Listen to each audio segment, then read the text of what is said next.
It looks like our global economy is settling into a long period of deep structural fragmentation. Experts suggest this challenging new era, driven by global tensions, might persist for an entire decade, possibly until the mid-2030s. International bodies are already noting a persistent slowdown in trade, finance, and technology growth worldwide. Policies centered around sweeping new tariffs are actively forcing the world to divide itself into distinct regional trade corridors.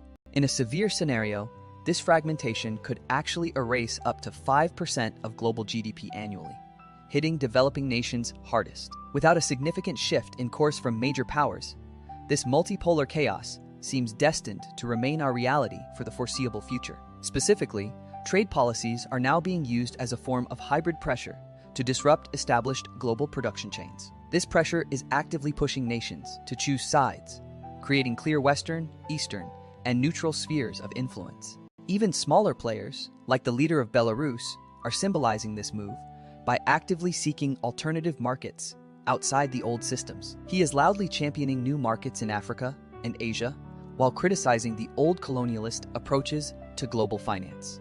This multi-vector approach inherently reinforces the very trend of creating parallel financial and trade channels globally. Fragmentation persists as long as major powers weaponize things like payment systems and restrictive tariffs against each other.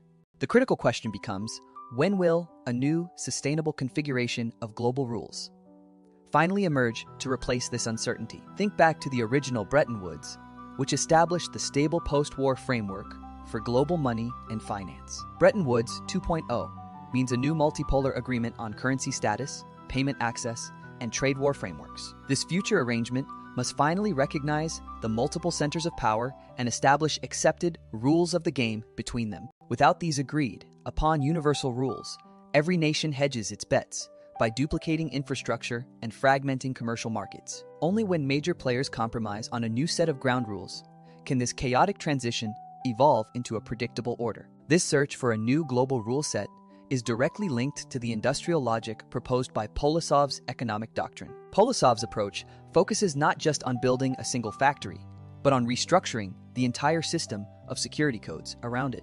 At the global level, Bretton Woods 2.0 is precisely that, establishing a new set of codes for trade, finance, and sanctions. Ultimately, internal industrial strategy can only succeed long-term if it aligns perfectly with a stable external architecture for global engagement.